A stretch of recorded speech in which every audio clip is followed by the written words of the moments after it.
Good morning, everyone. I'm so glad that you could join me again. I have a few friends coming over later today, so I thought it would be fun to host a drinks and nibbles party. And since it is mid-July and it is very hot outside, this will be a mostly no-cook drinks and nibbles party. And we will use some ingredients right out of the garden.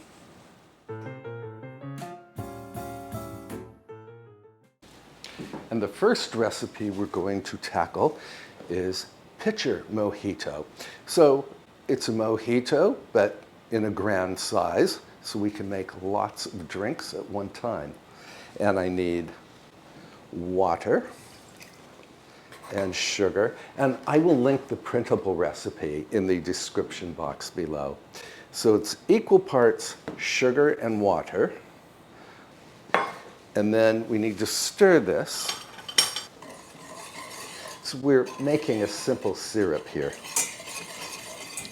And then I need mint leaves.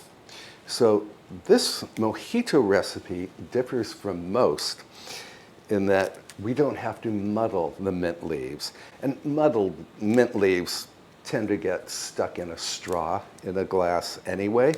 So we are extracting the essence of the mint right into the simple syrup.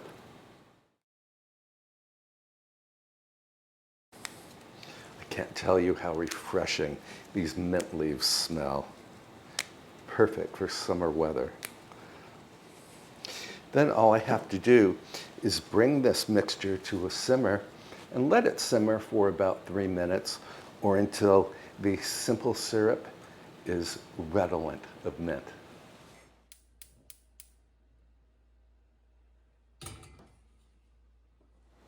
While we wait on the simple syrup to simmer, we can prepare the lime juice. There is a fly in this kitchen, who I'm afraid is not long for this world.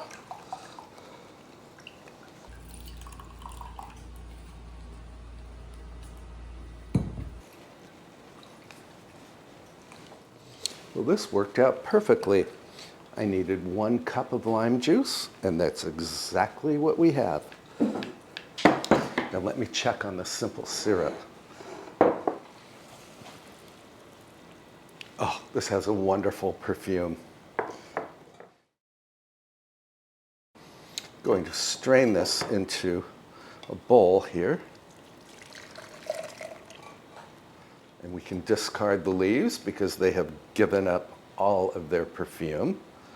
The recipe indicates that we are to chill the simple syrup for 30 minutes, but I'm going to go ahead and use it in my mojito pitcher right now. I will just add the lime juice and the rum first so that I don't crack my jar, or rather my pitcher. White rum,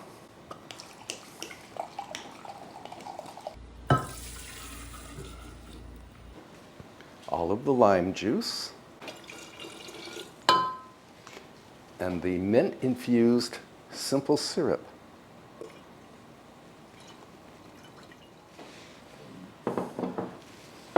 And then I'm going to let this chill in the refrigerator, and just before serving the mojitos, I will add club soda to the mix.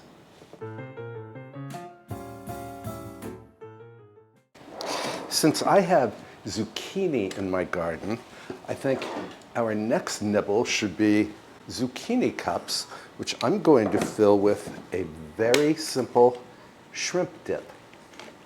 So I have a can of baby shrimp here. This is wild-caught shrimp. And I need to drain it very well. And then I need 1 brick of cream cheese, and this has softened to room temperature. And we need a little mayo for creaminess.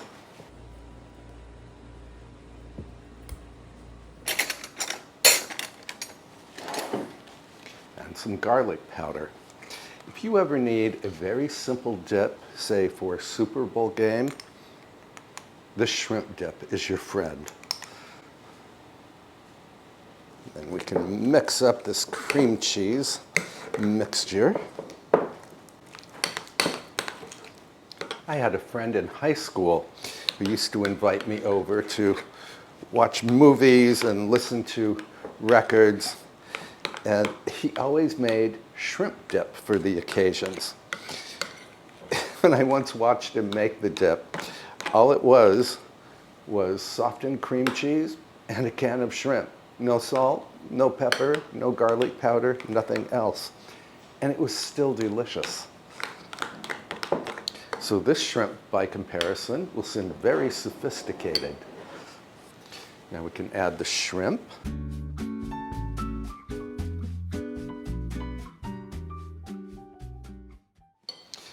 And then we need to run out to the garden because I want to fetch some zucchini. I also want to grab some chives that we can chop and add to this shrimp dip.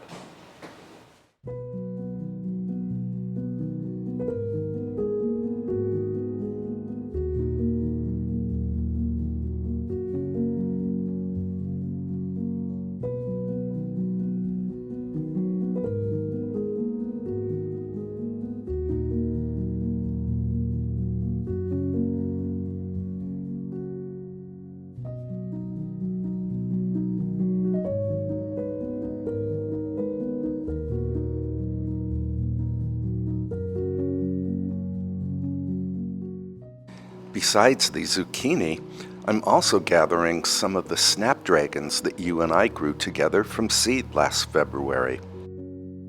I think the flowers will be welcome on our drinks and nibbles table. I arranged netting over the flowers in the previous episode.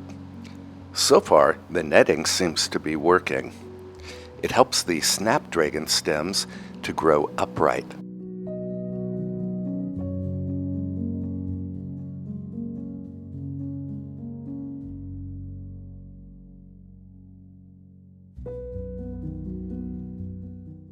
I'm also gathering larkspur for the arrangement.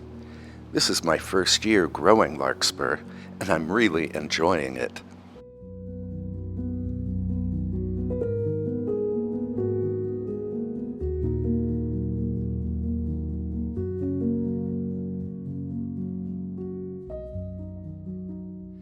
It is very muggy outside. I'm going to quickly pop these flowers into water just so they don't wilt, and we can arrange them later. Meantime, I want to get back to this shrimp dip recipe. So my flowers are resting comfortably over here, and we can arrange them later. I want to prepare my chives, and if you hear any noise in this house, well, John is here working on the entrance hall. He's making some repairs. I can give you a full update on this ancient entrance hall in the next episode. I hope you will watch.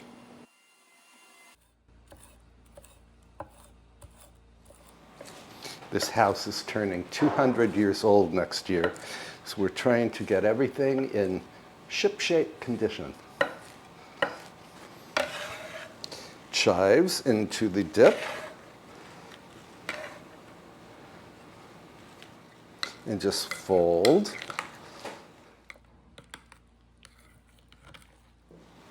I've washed my zucchini, and now I want to cut it into slices, about 3/4 of an inch thick.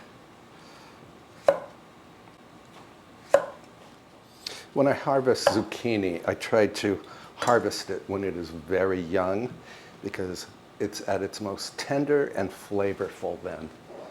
Now I need my melon baller. Where are you? Here you are. And to turn these zucchini slices into cups, we simply use the melon baller to scoop out an opening.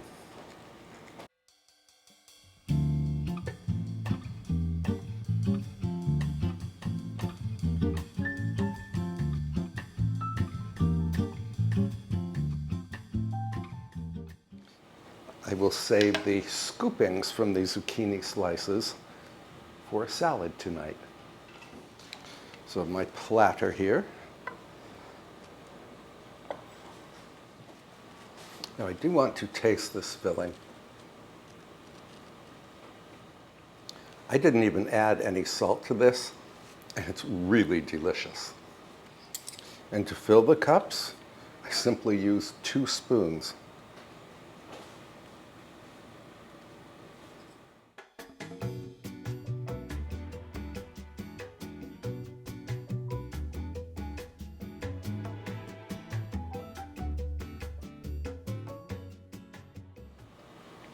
You can make the dip up to 3 days ahead of time and just keep it covered and refrigerated. You can even assemble the zucchini cups and refrigerate them for several hours, which is what I'm going to do. After, I add some grinds of black pepper.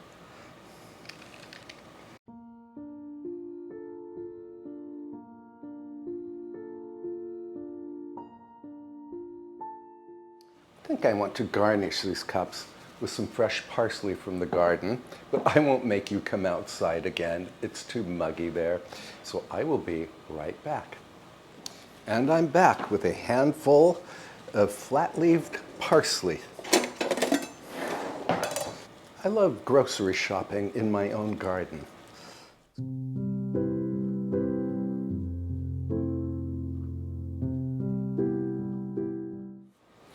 And here comes the parsley snow shower.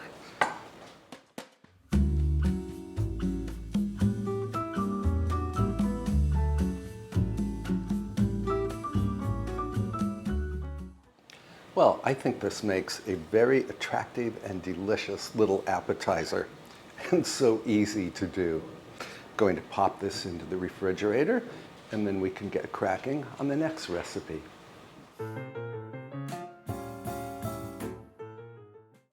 Our next recipe is basil hummus, and I will post a link to the recipe that I'm following in the description box below.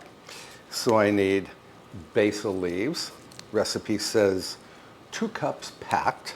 I might use more than that. And this is basil right out of my garden. Well, I had hoped that we would be able to have our drinks and nibbles party up at the pool, but it's too muggy and too buggy outside, and besides, looks like it's going to rain. Now, I need to wash these leaves really well. And we can pop the basil right into the food processor. Then I need some garlic cloves. It's almost time for me to harvest my own garlic. That will be a fun project. And we can add the garlic to the basil. And I want to pulse the machine just until the basil and garlic is fairly well chopped.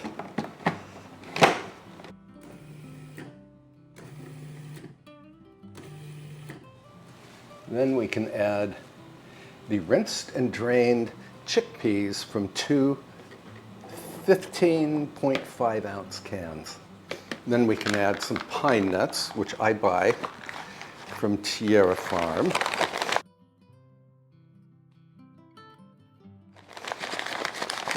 Now, you could certainly toast the pine nuts first. I'm not going to because it's very hot today and I'm trying to do a minimum of heat-producing projects. I think we can finish off this bag. I'm not being extra exact about quantities of ingredients. Then I need freshly squeezed lemon juice, and I squeezed my lemons earlier. A very interesting ingredient in this recipe is tomato paste. And this is the paste that you and I made together and that I turned into pucks that I put in the freezer. So in you go. Going to put the lid on and start processing as I add olive oil.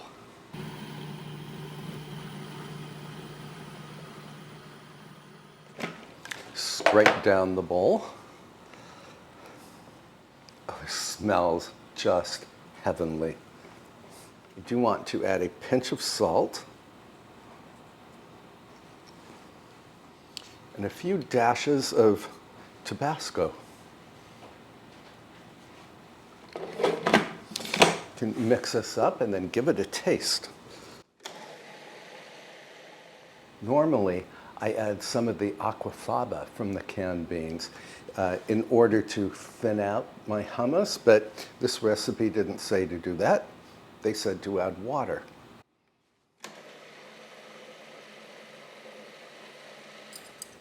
Lizette is here, so she can have a taste as well.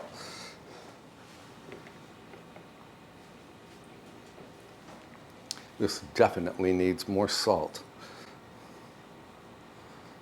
I want to add more garlic. I am the boss of my own hummus. I think we can also add some Parmesan cheese to this.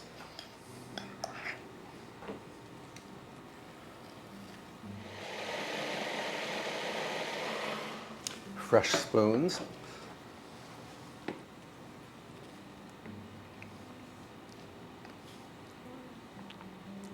Oh, I like.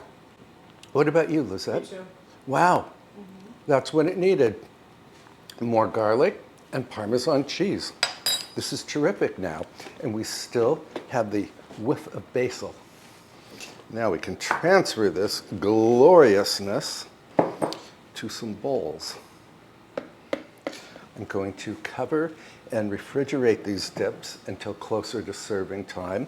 And then I plan to serve the hummus with crackers and crudité. And our next recipe is roast beef crustini with horseradish cream. Now, I love all of the ingredients, and that's why we are making this nibble. And the first thing I need is some French bread.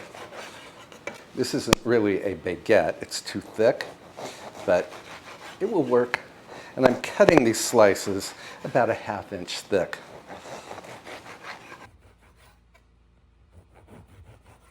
We can throw these slices on a baking tray.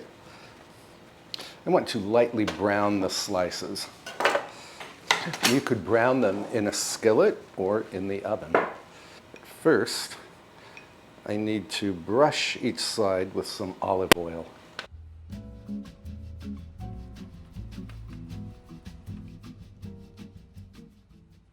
And we flip them over and brush the underside with olive oil. I'm going to pop these into the oven. And then I need to grate some Gruyere cheese.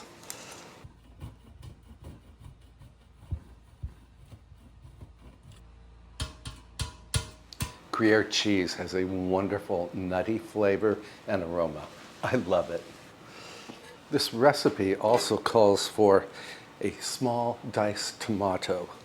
I'm going to juice and seed my little tomato here. And to juice a tomato, you simply plunge your pinky into the little cavities in the fruit to release the seeds, and then give the fruit a light squeeze. And then we can dice.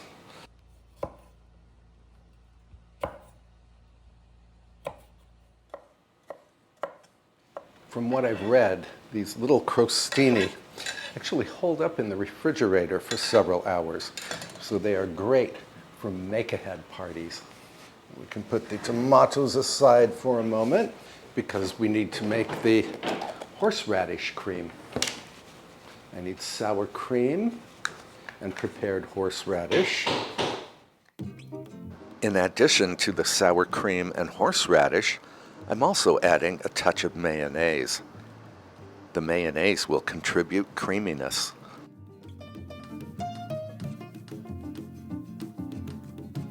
And just mix these 3 simple ingredients up. And just like that, the bread is ready. clean up the decks, and I need to fetch my roast beef. So I went to the deli counter at my local supermarket this morning and picked up some thinly sliced roast beef. So now we can assemble this little appetizer. So what we do is put a dab of the horseradish cream on each crustini.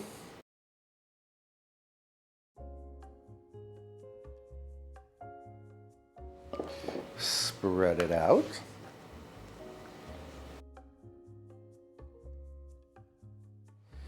Then I want to add a couple of baby arugula leaves.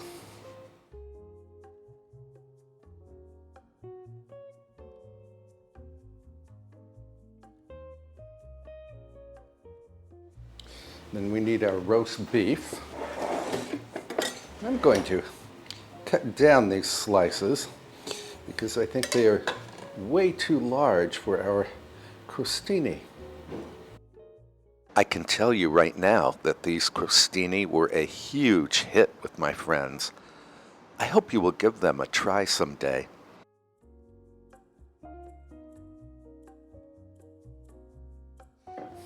Now we need another dab of the horseradish cream on top of the roast beef.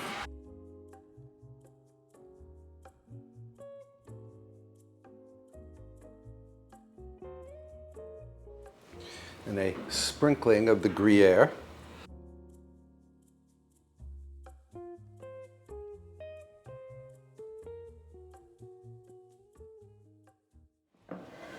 Going to put the crostini on a platter here. And then we can garnish with the diced tomato. And here is where kitchen tweezers are so invaluable. We're going to use them to strategically place the diced tomato.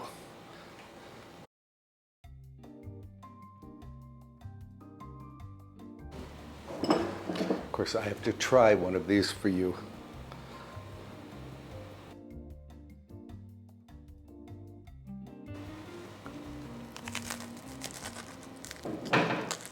This is fantastic, and it ought to satisfy all of the omnivores.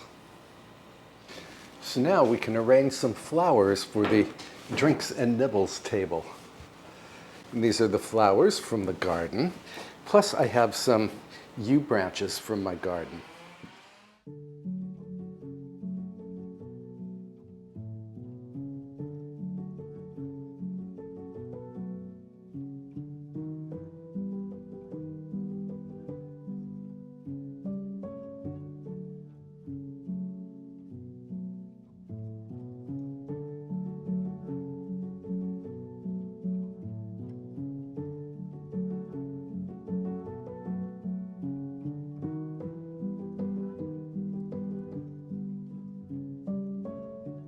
Larkspur, which you and I also grew from seed.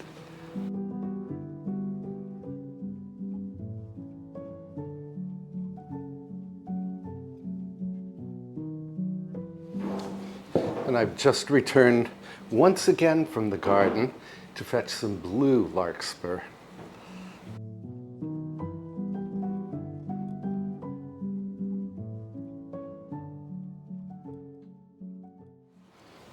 Well, for some free flowers and greens, I don't think this arrangement is too shabby. I think it will look nice on the drinks and nibbles table. Now I'm turning some carrots and celery into sticks that will accompany our wonderful basil hummus. I will also add crackers to the platter. I want to assemble the hummus platter on this board right here. I also want to sprinkle this hummus with some paprika, and I have two wonderful viewers. Their names are Mai and Manu, and they are from Cadiz in Andalusia, Spain. And they wrote in a letter that this is the best paprika in the world. It's called La Dahlia. There's a picture of a dahlia right here.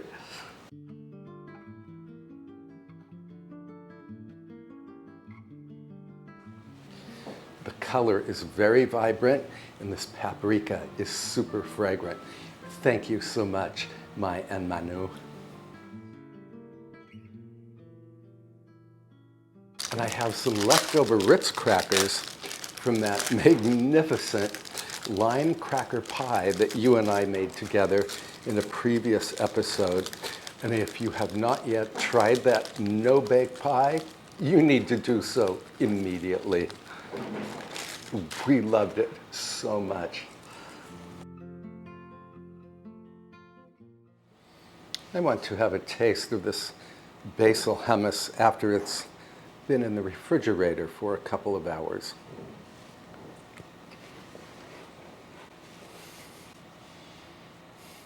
To be perfectly honest with you, I wasn't really sure about this basil hummus, but after it had refrigerated, the basil flavor really came through. I think it is magnificent.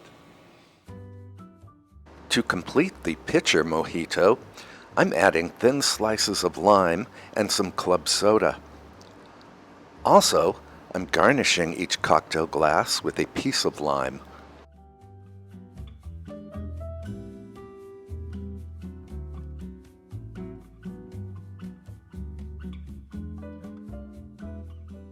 I need to have a little sip of this mojito. Not too much because my guests are not quite here yet. Very minty and limey and lovely. My friends and I had a great time at our July Drinks and Nibbles party. We sipped our mojitos and literally devoured the delicious appetizers. I hope you feel inspired to host your very own Drinks and Nibbles party. It's a fun and easy way to celebrate friendships. Thank you for being here, and I can't wait to see you next time. Bye for now, friends.